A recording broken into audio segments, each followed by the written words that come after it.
glad everybody could be here, just here today. Kind of wish Tony well as he signs his national letter of intent.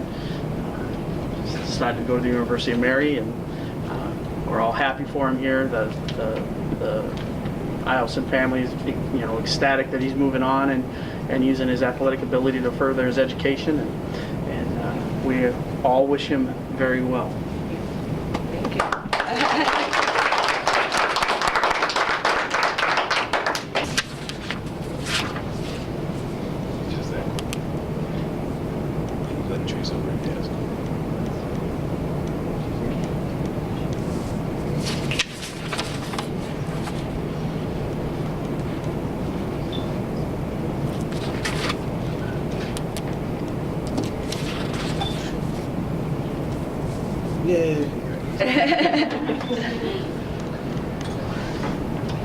All right, Tone, the obvious question, why University of Mary?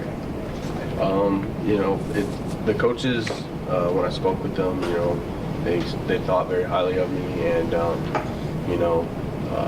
I could really relate to them, even through a phone call. So,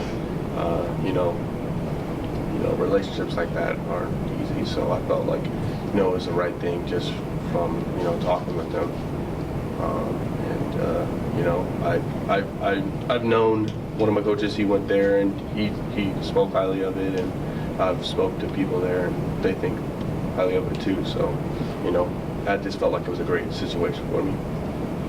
How hard of it was a decision for you to make? Were you going through a lot of offers, or what was the interest like? There was a point that there was really nothing, and I'm just, stressing out over, what's going to happen next. And, then offers started coming in, and it just seemed like it was, dominoes, and everything just came right after another, and then it started rolling, and, that made me happy, and I felt comfortable, and definitely was a hard decision, juggling between 4 offers, and just slowly coming down to University of Mary. Where were those offers from? I had offers from Valley City, Presentation College, William Penn, and I talked to a few other schools that came a little late, but so they didn't get their offers. But I had to make a decision. So. Tony, when did you and Mary first make contact? I believe it was middle of my junior year. They talked to me, and then they kind of left me out there, and then they came back, and we started conversating again, and I'm glad we did, because I think this is a great situation for me. What are their plans for you? Because I know you also played in the defensive backfield. Are they pretty much looking at you as a running back, or what are their plans for you? Yeah, most of the time I'm speaking with their running back coach, so that leads me to believe that I'm going to be a running back, and that's where I want to be, because I see myself as an offensive player. So, are they looking at you vying for playing time as a freshman, or do they plan to redshirt you? We haven't really spoke of that yet. So, I was looking at their stats last year, and I noticed that they had 8 running backs, and they only combined for I think it was 1,143 yards, and they had 10 touchdowns, and I think you had that many yards by the 5th game of the season. So, but I mean, how does it mean for you to kind of go into a program like that and kind of help build their running game, so to speak? It's a great opportunity. Definitely a challenge. Definitely football at a higher level, which is definitely something that I want. I love the competition and competing. So I think, coming into a program that might be struggling with running might help me become a better running back, just by experience and stuff like that. I want to ask you about the National Underclassmen Combine All-Star game. Mm-hmm. What was that experience like for you? And I mean, were any coaches talking to you at that time? It was a good experience to definitely go against top players in my class. I definitely learned a lot about my game and myself going against, the best. So I enjoyed it. It was fun. I didn't really, I talked to the coaches that were my coaches of the game, but there wasn't really any college coaches that I saw out there talking to players. There might have been, but I might have just missed them, but they didn't talk to me. What did you learn about your game from that experience playing against guys from other states? Just the speed. It wasn't, it was still high school football, but just how fast everybody was and how big they were and going as fast as they were, it was just a great experience to go against probably some, I talked to a lot of them. They were going to Arizona State, big schools like that. So it was definitely, I could, measure my skill level where I was at, so it was just great. Did you get much playing time in that game, or did they just pretty much just, bring you in here, bring you in there? How did it go? Yeah, it was a kind of a rotation system. This running back for a couple places. Kind of if you watch like the NFL, the All-Pro game, that's how they do it. That's kind of how they did it down there to give everybody a fair shot. How do you think the college game might change your running style? Because I know it's one thing that you do is you basically just burn it on the corners, and you also just burst up the middle. So, what do you think the college game? What effect do you think the college game might have for the better on your? I just have to, get bigger. Obviously, there's going to be a lot more contact, more, power behind the hits and stuff. So definitely got to bulk up. I think that, as long as I, keep gradually getting better, I'll be able to still, get around the edge or, even run through people, stuff like that. I can't pronounce our coach's last name. I know it begins with an L, but I'm just going to call him Coach L. But what impressed you about their head coach? Last year was his first season with the program. Well, I talked to him, and he's the one who gave me the offer, and definitely spoke with a lot of confidence and made me a believer just through phone conversations. So definitely has people skills. I just look forward to, getting into the offense and see what I can do for the team, really. Speaking of that, Tony, do you think you can make an immediate impact given their running back situation and everything that you accomplished here and kind of the situation that you're going into? Yeah, something I've learned from high school football is that even if I'm not on the field, every game and in the number one slot, I can still push my number ones, push the starters. So I definitely think that even if I'm not a starter my freshman year, I'm still going to make an impact in practices and getting everybody else better by pushing them.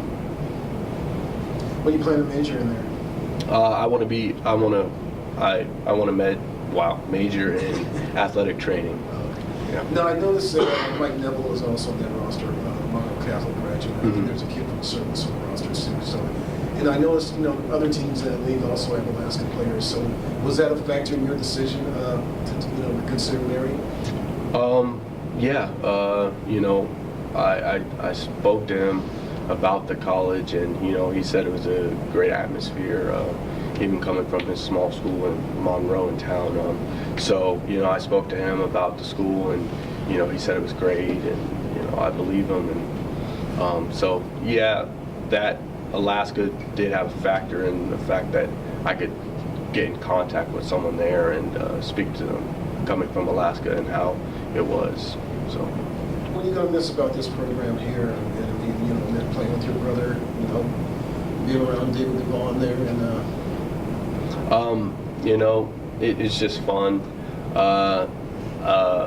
It's kind of weird, but I'll miss probably everything, even 3 days, 3 practices a day, in the hot sun.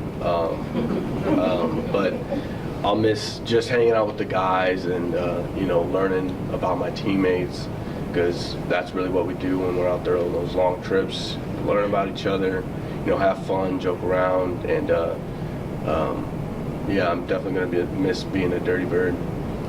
How did Coach Devon bring out the best in you? I mean, not just Coach Devon, but all the coaches on the staff. How did they bring out the best in you? I would say they just believed in me.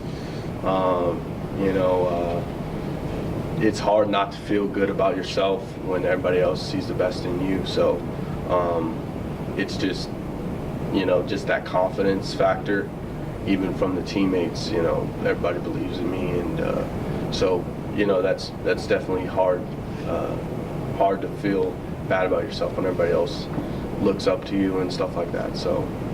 I just have one last question for you. I want to go back to last season, but the championship game, was very emotional for you because I saw you drop to your knees and cry at you guys against Kiski. And what did it mean for you all as a team to accomplish a goal that you set out to try to achieve, so to speak? Yeah, it's there's when you set a goal, and you build a whole month, 2 months. Even before that, you have all the weight training and stuff. So when you build, when you put this goal up there and then you just gradually build and take the next step and the next step and, check the goals off the list, it's, there's no greater feeling than that because, that's what you want. That's everything that you look up to and look forward to achieving. So there's really nothing greater than that feeling. Antonio, what's it like seeing your brother, today, in his position, having played with him and all that? I guess, what were your thoughts seeing him sign that paper? Well, first off, I'm proud of him, because I've seen him get better and push himself, and this was his goal, and he's achieved it. So to see him be able to do that is awesome, and it was definitely awesome playing with him. I looked up to him, and he made me a better player. So to be sitting here next to him is a dream come true.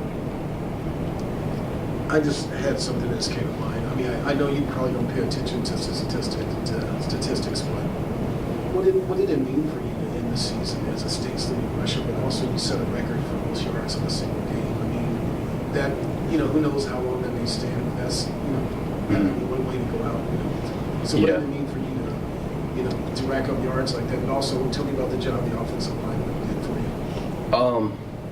Well, all the credit goes to offensive line because without them, you can't really do anything in football. So that's number one. But as for achieving the rushing records and all the rushing yards, that's just been a goal of mine since I know in 8th grade in a journal somewhere in my house I wrote, what I want to accomplish, and definitely 2,000 yards was up there, and school record, state record was there too. So, those were goals that I set for myself, and it was definitely just awesome achieving those. Are you going to take that journal to college with you? Or? Yeah. All right. Mom, what's it like to see Tony make this step and kind of see the young man that he is today? Well, it's definitely a different chapter in our life. High school and college, two different atmospheres. I'm proud of him. I've anticipated this day for a long time. Not so much wanting to rush into it, but glad that he's able to pick a college. University of Mary, I think it's going to be a great atmosphere and environment for him and the young man that he's trying to become in his life. And I look forward to what the future holds and meeting the coaches down there. And I know that the running back coach there holds the records for the college there at University of Mary, so maybe Tony will be able to break records there at University of Mary also. So I look forward to just watching him and just watching him grow and what football and his future holds for him. I'm good. Congrats, man. Thank you. Thank you.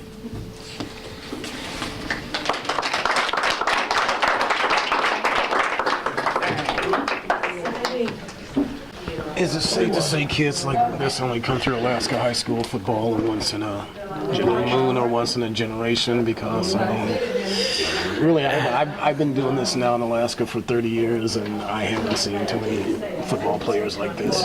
Yeah, I mean, he's definitely been, a gift to us out here. He's a pretty special kid. I haven't, like you said, I haven't seen, that type of talent in a kid up here in a long, long time. I think the last one I can remember, I played against in high school, and Reggie Tongue.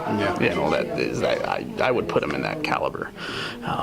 He's just a great kid, and the best thing about Tony is, even with all that football talent, he's that good of a kid, if not better. And that's what's nice to see. Go ahead. Kind of along those lines, Coach. How do you think he'll produce, at the next level? Given that he's one, if not the fastest, one of the fastest kids in the state, going to North Dakota, higher level Division II. Do you think he'll be able to have similar successes at least at University of Mary? I think the University of Mary has got a special kid that's going to go do some special things for him. I feel that in my heart, and I hope he's able to live up to everything that they believe and we believe here, and just I'm sure he's already set some goals for himself there, and he's gonna hopefully do just like he did here and just shatter all of those and just keep going. How did you all bring out the best in him? I mean, whether it was you, whether it was Donnie, whether it was the other coaches, how did you guys remind him, okay, hey, we got 8 more games to play this season. We got 5 more games to play. We got the playoffs to come up. We got a state championship to play for. How did you guys just bring out the best in him? With him, it was never that question of talent. It was always there, and he. A lot of times things came really easy for him, so it was just finding ways to push those buttons and kind of stack the odds against him in practice, or make him fight through a little bit of adversity. Make practices tougher than games, and really test him. And every time we did that, he stepped up to the plate and knocked the ball out of the park and kept going. He was, up through his sophomore year, was a leader by example, not by words. So we pushed that button with him a little bit more. You've got to start being a vocal piece of be that leader, and we saw that emerge in him this year. Pushing guys that were dogging in drills and things like that. And every time we put a new challenge in front of him, he just rose to the top and said, "Give me more." So, and as coaches, that's that's a blessing, because to find a kid who actually takes that adversity and looks at it as a challenge instead of, "Oh, you're just dogging me," and he would, okay, all right, I'm going to do it, and trusted in us as much as we trusted in him. So. How did he make you a better coach, given that I know he was a talented guy, but teams are preparing for Tony and they try to take him away. How were you, scheming, put him in different spots, different positions? How did he, make you a better coach? He makes us look at the team a little bit differently. He'd be the first guy to tell you, hey, decoy me up. And, if you look at the way we started out that championship game, there was 5 guys flowing to Tony when we faked it to Tony, and Caleb Dunlap goes around the edge for a touchdown. So really asserting that, with that selflessness, and we kind of preached that here, and he took it in. And when you take that in and you see a kid do the things that you're coaching and teaching, and that just lets you know that you're on the right path and you're helping these guys out. So. I was about to say I think that was the first state championship game I've seen where you had 2 running backs with more than 250 yards rushing on 2 different teams, and you just don't see that in a lot of high school football games, especially in the state championship. Yeah, it was definitely. I wish I could have watched it.